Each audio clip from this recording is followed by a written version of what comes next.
It's Thursday, March 17, 2022. This is the news on PBCJ. I'm Gabrielle Thompson. In the headlines, gas prices go down today. The Prime Minister gives his remarks as the budget debate continues in Parliament. Regionally, Prime Minister Rowley reshuffles his cabinet. And in sports, England off to a great start in the second Apex test in Barbados.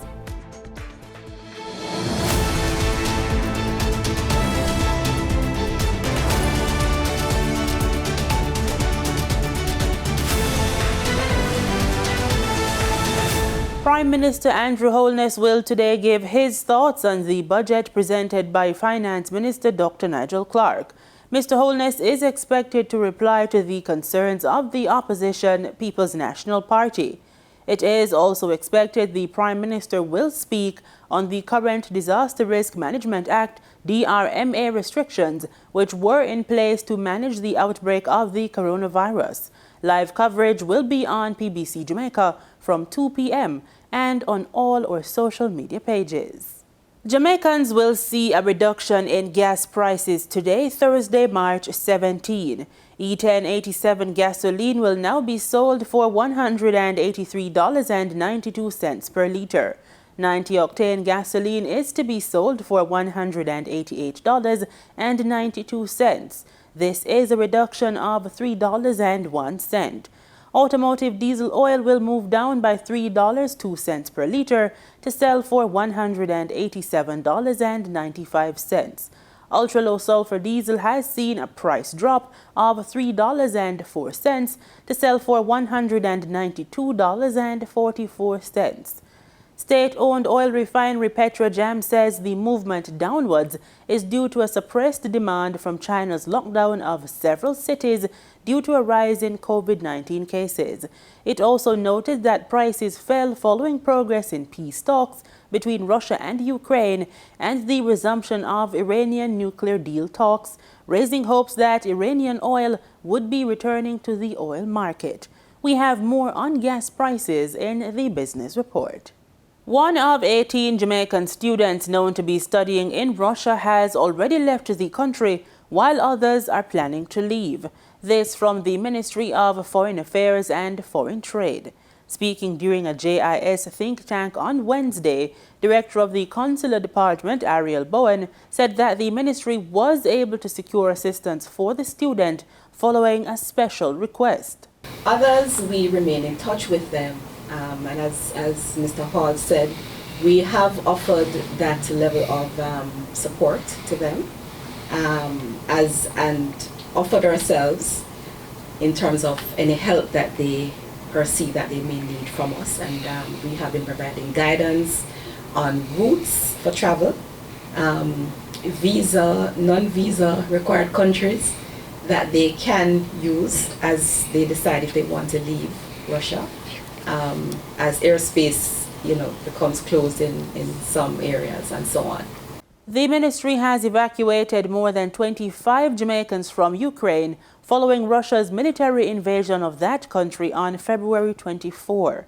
Undersecretary of the Diaspora Protocol and Consular Affairs Division, France Hall, says that the ministry is not aware of any Jamaicans still in Ukraine.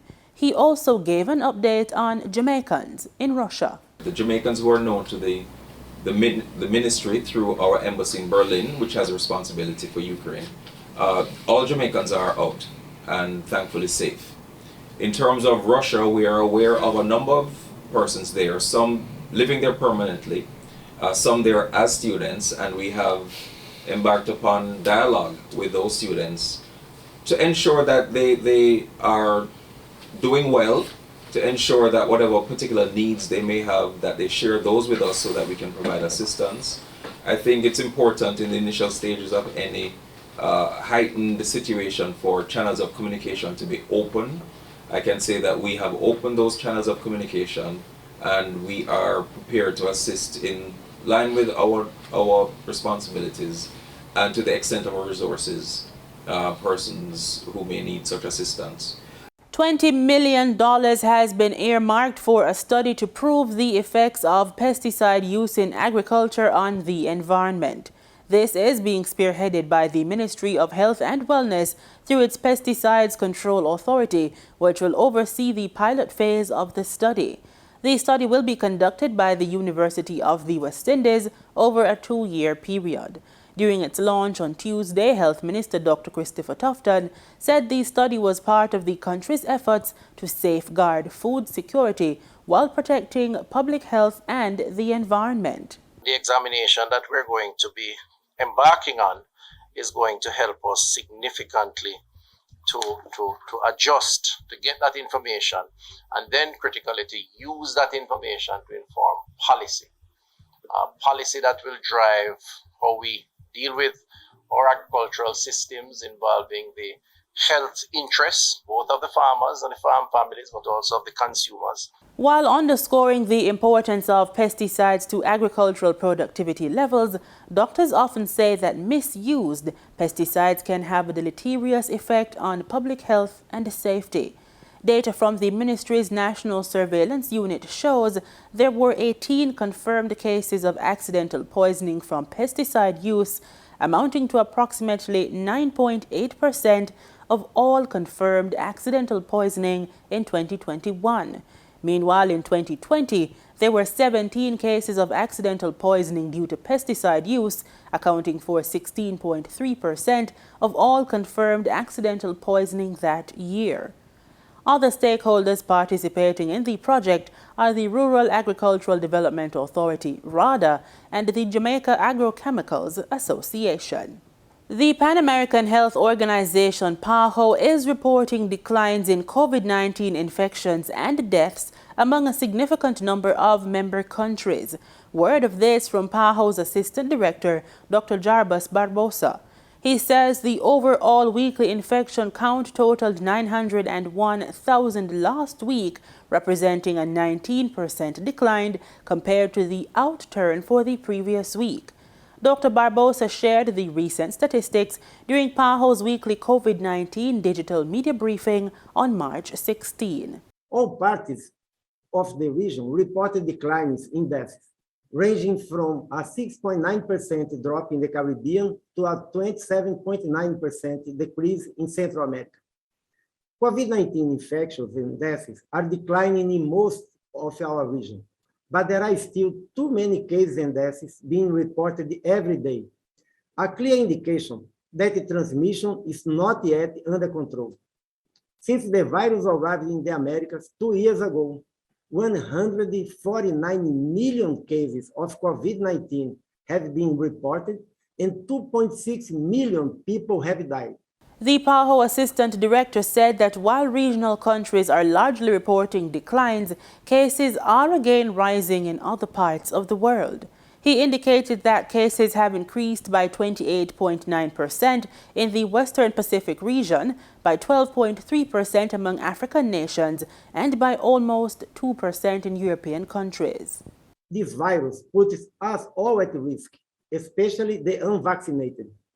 That's why we must continue our efforts to close the equity gap and protect the most vulnerable with COVID-19 vaccines.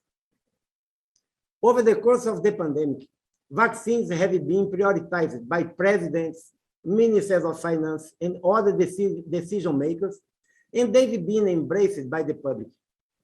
Now, many countries and territories are on track to reach the 70 coverage target by June of 2022. 80 countries and territories have vaccinated more than 80% of their population. Others are not far behind and have been making steady progress. But we still have a lot of work ahead.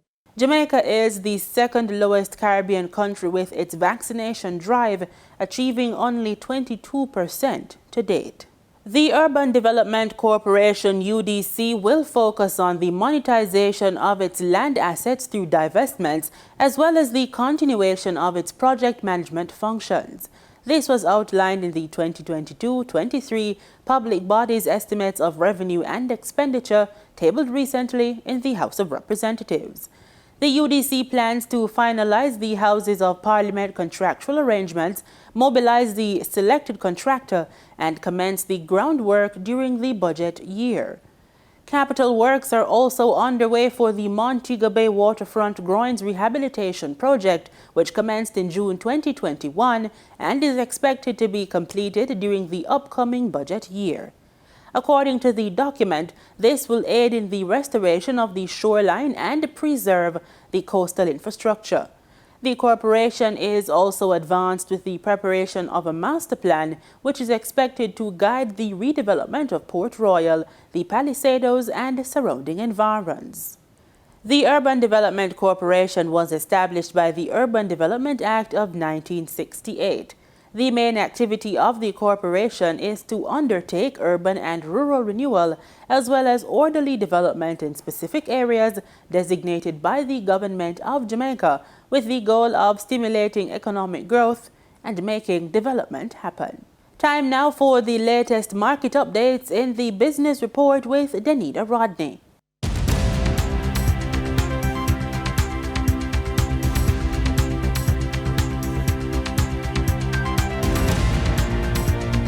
Motorists should see a decrease in gas prices as of Thursday, March 17, according to oil refinery Petrojam. 87 and 90 octane gasoline will see a $3.01 decrease and will be sold for $183.92 and $188.91 per liter, respectively. Automotive diesel fuel will be sold for $187.95 per liter after a $3.02 decrease. Ultra-low sulfur diesel will show a decrease of $3.04 and be sold for $192.43 per liter. Continuing with a decrease of $3.02, kerosene will be sold for $162.55 per liter. Propane liquid petroleum will be sold for $81.86 per liter, down by $2.96. And butane liquid petroleum will be sold for $91.06 per liter after a $2.95 decrease. Remember to be on the lookout for price changes, as marketing companies and retailers will add their own markups to these prices. In foreign exchange trading for Wednesday, March 16, the US dollar will be sold for an average of $153.63. The Canadian dollar ended trading at $120.28. The pound sterling traded for $200.94, and the euro sold for an average of $171.96. The following reflects the movement of the JSE indices in Wednesday's trading session. The JSE index declined by 1,158 points to close at over 300,000 units. The junior market index advanced by 8 points to close at over 4,000 units. The combined market index declined by 1,013 points to close at over 300,000 units. And the All Jamaican Composite Index declined by 1,779 points to close at over 400,000 units. Overall market activity resulted from trading in 106 stocks, of which 46 advanced, 44 declined, and 16 traded firm. Stocks advanced for Access Financial Services Limited, Cargo Handlers Limited, and Caribbean Cement Company Limited. Stocks declined for AMG Packaging and Paper Company Limited, Berger Paints Jamaica Limited, and Blue Power Group Limited. Trading firm were 1834 Investments Limited, Barita Investments Limited, and CAC 2000 Limited. JFP Limited was once again the volume leader with over 20 million units, followed by Lumber Depot Limited with over 3 million units and Edufocal Limited with over 2 million units. In market data for oil prices climbed 4% on Thursday after statements that Russian oil and products could be shut in from next month. It is said that the supply loss would be far greater than an expected drop in demand. Brent crude futures gained $4 or 4.1% to $102.02 a barrel. West Texas Intermediate crude was up $3.82 or 4% to $98.86 a barrel. And that was the business report on PBCJ. I'm Danita Rodney. In news across the region, we begin in Barbados. There is reaction from local education officials to viral videos on social media showing students in uniform smoking and dancing, among other things. The Caribbean Broadcasting Corporation's Trevor Thorpe tells us more. School is a microcosm of society, but vaping would not be tolerated in schools. The charge came from Chief Education Officer Dr. Ramona Archer Bradshaw as she toured the Elliott Belgrave Primary and the Courtney Parish schools. She was responding to questions regarding videos making the rounds on social media, showing students in uniform vaping and twerking, among other things. It appears as if the child was vaping, or the children were vaping, right? I don't know exactly what was in that electronic cigarette, but it looks that way, and investigations do show that they were indeed vaping. Yes, and this activity will not be condoned in any school, and the principals will do the necessary to ensure that any instance, any breach such as this will be dealt with accordingly. And of course, they will have the support of the ministry with regard to that. She says the ministry cannot do it all alone and called on parents, the church and civil society to play their parts in helping to mold children into good citizens. That is why, as a community, we need to come together to try to help our children do the right things. It can't be the school alone. There may be a question of supervision, but let's say there's supervision in place. A teacher cannot be in a classroom with secondary children every second, every day, it's not possible. The teacher would do patrols, but we know how children are. They're going to wait until the teacher turns his back or her back to decide, let me try this thing. And these are the kinds of things that happen. So when these things happen, how are we going to deal with them? That is the thing. So we need our parents to be on board. We need the principals, teachers, we need the society to be on board, the community to be on board, and of course the Ministry of Education will play its part. Dr. Archer Bradshaw also says cellular phones in schools will also be getting the attention of education officials. Well, a review of the cell phone policy is on the cards. It is something that we will look at to, of course, see the pros and the cons of having cell phones in school and how best, if we have them in schools, how best we can manage the use of these phones. But cell phones are not supposed to be in schools right now, and these children are using these cell phones to do things. So we have to look at it. We will do so, but in the meantime, the children have to follow the rules. In Trinidad and Tobago, epidemiologist Dr. Avery Hines says early projections into the country's move toward an endemic phase of the COVID-19 pandemic are too difficult to predict. Speaking at Wednesday's COVID-19 health update, Dr. Hines confirmed that the country is still in the third wave of the pandemic, although the number of positive cases has decreased. Early projections into this country's move toward an endemic phase of the COVID-19 pandemic is too difficult to predict. This is according to epidemiologist Dr. Avery Hines, who confirmed the country is still in the third wave of the pandemic, although the number of positive cases has decreased. During Wednesday's COVID-19 health update, Dr. Hines said there are subclinical cases within the country. These include people who have contracted the virus but do not need to visit the healthcare centers to be treated. But we do note that the severity of that illness has been going downwards, and we're seeing that reflected in the hospital trends.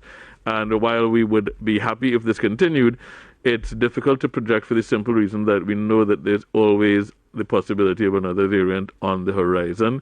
There are reports of mixtures of existing variants, etc., that we do need to keep an eye on. Dr. Hines said the introduction of the Omicron variant also makes this country's move toward endemicity difficult to determine. He, once again, issued the call for persons to be inoculated against the virus. Meanwhile, Chief Medical Officer Dr. Roshan Parasram confirmed people can take a booster shot even if they have received the 3 primary doses of a COVID-19 vaccine. So, for example, if you had 3 Sinopharm, then you will want to have a booster 6 months after your final 3rd dose. Similarly for any other type of vaccine. So generally speaking, the name implies primary additional dose, means that it allows you to build the requisite protection. Dr. Hines said these are particularly important for immunocompromised patients. In the Bahamas, the issue of gender-based violence and marital rape has sparked national debate. Former Attorney General Alison Maynard Gibson says she believes part of the solution is having more women in leadership roles in all facets of society. Tell women, sit at tables of important decision-making wherever it exists. we're not going to be able to get to the bottom line and to really deal with all of these things that have an influence on women and the family. Women have to be at the table. Former Attorney General Alison Maynard Gibson has long been known to be an advocate for women's rights in the country, and she likened what's happening now to the women's suffrage movement. Simply put, the former AG says more needs to be done, and it needs to happen now. And I think that we need to actually bite the bullet and make decisions about this extremely important matter. I think that the timing is right. The public consciousness is raised and people are deeply concerned about the travesty that we see happening on a daily basis in our society. In Antigua, the government is updating a committee designed to allow for the expungement of minor convictions from people's criminal records. According to Attorney General Stedroy Benjamin, this bill was originally passed in 2013. Many persons have been writing to the ministry asking for certain offenses to be expunged from their records, short matters. Persons commit little crimes like throwing missiles, insulting language, threatening language, and when they apply for a police record, that conviction remains on their records. A committee was established to oversee the request. However, the Attorney General says internal restructuring resulted in 2 committee members needing to be replaced. At present, he says, the committee only consists of 3 members. The updated committee, he explains, will now include the Director of Family and Social Services or their nominee and the Probation Service Manager. When I was a child, I talked as a child. When I became a man, I put away childish things. People do things when they're young, on the spur of a moment. And because of that one act, that person's life must come to an end? Of course not. We return to Trinidad and Tobago, where Chief Secretary of Tobago's House of Assembly, Farley Augustine, believes now is not the appropriate time for the removal of the gas subsidy. He was speaking on Wednesday at the Post-Executive Council media briefing. I understand why the government wants to get to that direction. I understand that there are cash flow issues, and it's happening all around the board, not just at the central government and the teachers, all around that it's happening. So I understand why economists will say let's head in that direction, but now it's just not the best of time for such an arrangement. Mr. Augustine said that there are other factors to be considered, including the quality of roads across the country, the high cost and amount of taxes on vehicles. With an increase in taxi fare on the island, Chief Secretary Augustine said he predicts further changes as a result of increases in fuel prices. With the PTSC bus, it's still $8 to Speyside and Charlottesville. It is more than double that to Charlottesville with one of the private taxis or maxi taxis. And so I could see that increasing further, and in the absence of efficient public transportation, it's difficult to fully rationalize the full removal of the subsidies. And staying with Trinidad, Prime Minister Dr. Keith Rowley on Wednesday reshuffled his near 2-year-old cabinet, appointing a new Attorney General and shifting some of his more senior ministers to new portfolios. A statement from the Office of the Prime Minister said Rowley had informed President Paula May Weeks to revoke the appointments of Faris Al-Rawi as Attorney General, replacing him with Senior Counsel Reginald Armour. Al-Rawi has been appointed Minister of Local Government and Rural Development, while Camille Robinson-Regis will be the new Minister of Housing and Urban Development. The new Minister of Planning and Development will be Penelope Beckles, while Kazim Hossein is the new Minister of Agriculture, Lands and Fisheries. And in sporting news, the Edwin Allen and St. Jago High Schools retained their female and male titles respectively as the Central Athletic Championships at GC Foster College came to a close on Wednesday.